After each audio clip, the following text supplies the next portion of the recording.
একটা ছোট প্রশ্ন ছিল, আপনি সাধারণ মানুষের গণতান্ত্রিক অধিকার নিয়ে বাবার কথা বলছেন। সম্প্রতি কলকাতা হাইকোর্ট ওবিসি, রাজ্যের যে ওবিসি সংরক্ষণের যে লিস্ট, সেটাকে তাদের স্টে অর্ডার করেছে, ইন্টারিম অর্ডার। এই বিষয়ে আপনার কি? দেখুন, আইন আইনে লড়বে। আইনের কথা আমি যেহেতু এখনো ইন্টারিম অর্ডারে আছে, ফাইনাল জাজমেন্ট হয়নি। ফাইনাল জাজমেন্ট হলে I cannot criticize the judge, but I can criticize the judgment. ঠিক আছে, এটা কিন্তু ফাইনাল অর্ডার নয়। ওনারা কিছু সাজেশন দিয়েছেন, ওনারা কিছু অর্ডার দিয়েছেন। সেই অর্ডারটা কালকে আমরা পেয়েছি, কাল রাতে।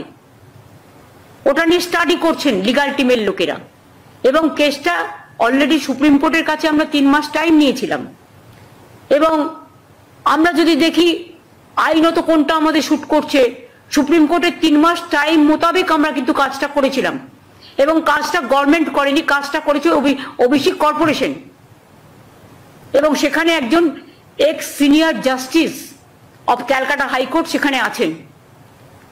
আমরা হাইকোর্টের রুলস মেনেই সবটা করেছিলাম, কিন্তু প্রতিদিন নতুন নতুন প্রশ্ন আসতেই পারে।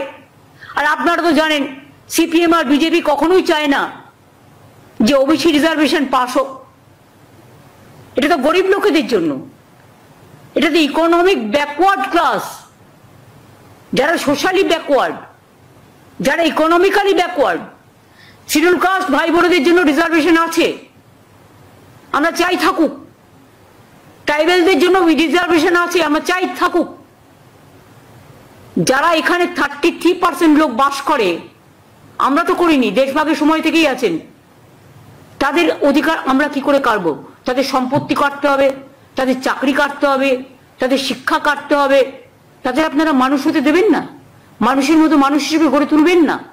তাও যেটা করেছিল তাতেও আপনাদের বলেছিলাম, তার মধ্যে 60 কাস্ট ছিল নন মুসলিমস।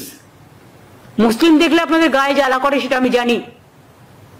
তো নেতাজি সুভাষচন্দ্র বোসের রাইট হ্যান্ড কে ছিলেন? শাহনওয়াজ খান। আপনারা বলতে আমায় বাধ্য করছেন। তাজমহল তো তৈরি করেছিলেন কে? শাহজাহান।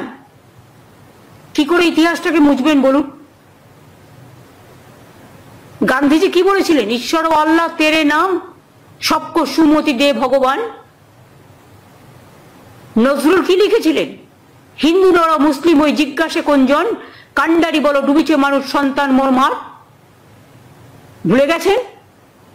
বঙ্গভঙ্গের বিরুদ্ধে বিশ্বকবি রবীন্দ্রনাথ ঠাকুর রাখি বন্ধন করেছিলেন, বাংলার মাটি বাংলার জল গান গেয়েছিলেন, হিন্দু মুসলিম সবাই সবার হাতে রাখি পরেছিলেন।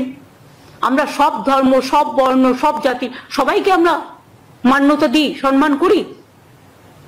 কিন্তু আপনারা যদি মনে করেন আপনারা যেটা ঠিক করবেন, কে কি খাবে, কে কি পড়বে, কার কি সম্পত্তি দখল করবেন, কার কি ভাষা দখল করবেন, কার কি চাকরি দখল করবেন, একেতে মানুষ পায় না।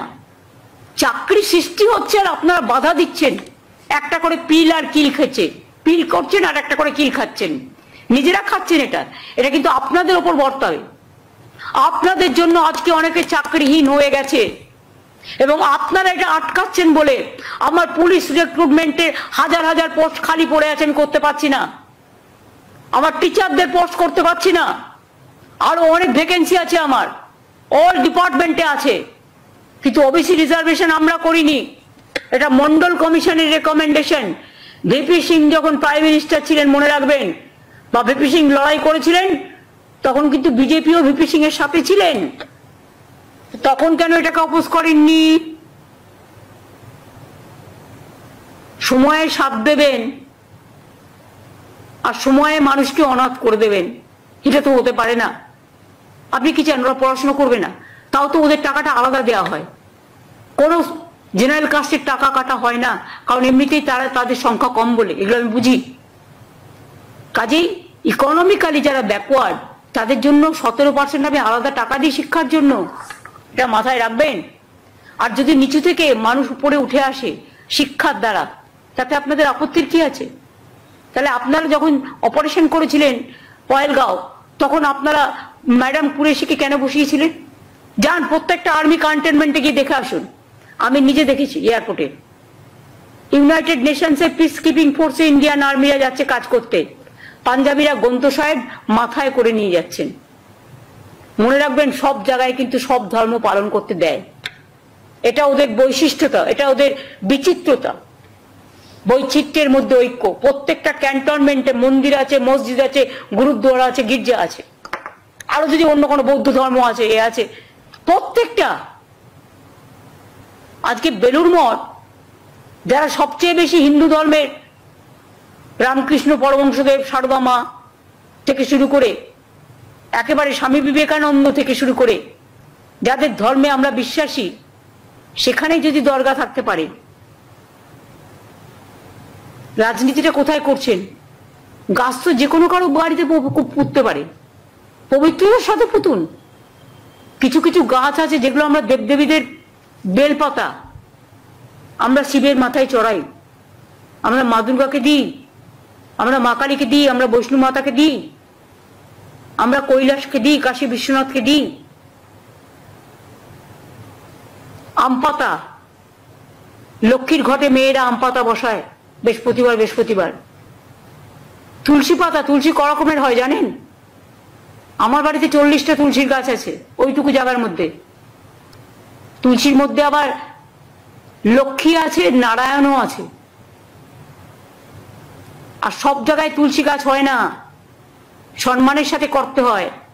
একটা ফল বিক্রেতা তার ধর্মের অনুষ্ঠান পালন করতে বাড়ি গেলেন, আর তার জায়গায় আপনি পবিত্র তুলসীটাকে পুঁতে দিয়ে অসম্মান করলেন তুলসী দেবতাকে। তুলসী, মনে রাখবেন, লক্ষ্মী নারায়ণ বলি আমরা। শ্রীকৃষ্ণকে আমরা তুলসী দিই, জগন্নাথকে তুলসী দিই, আমরা লক্ষ্মী নারায়ণকে দিই। আপনার পুঁততে হলে নিজের বাড়িতে পুঁতলেন না কেন?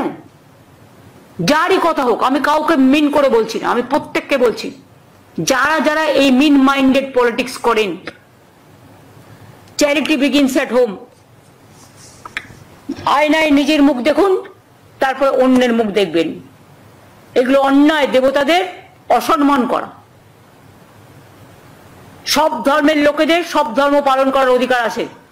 আজকে দুর্গাপুজোয় ছুটি হয়, অনেকেই বাড়ি যান, দেশে যান, তাই বলে আমি তার বাড়িটা দখল করে নিতে পারি? কি শেখাচ্ছেন? কি রেখে যাচ্ছেন? যা ইচ্ছা বলছেন, যা ইচ্ছে করছেন।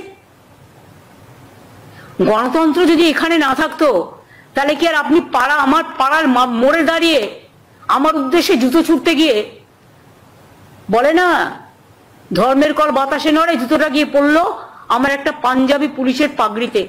I condemn that. শিখ ভাইরা, এমনকি অমৃতসরের যে শিখ প্রবন্ধক কমিটি, তারাও এটাকে ক্রিটিসাইজ করেছে। কেন আপনি তার পাগড়িতে জুতো ছুঁড়ে মারবেন? মারতে গেছিলেন আমাকে? তা আমার পাড়ার মোড়ে দাঁড়িয়ে আপনার বাড়ির সামনে তো সেম জিনিস হতে পারে। আমরা কোনোদিনও করিনি, কিন্তু করিনি বলে আগামীকাল মানুষ যে কিছু ভাববে না নতুন করে, আমি তো সবাইকে কন্ট্রোল করতে পারি না। যদিও আমি এটাকে সমর্থন করি না, তাহলে পিএম এর বাড়ি যে কোনো দিন আমরা ঘেরাও করতে পারি, কিন্তু আমরা তো করি না, কারণ আমরা মনে করি চেয়ারের একটা সম্মান থাকা উচিত।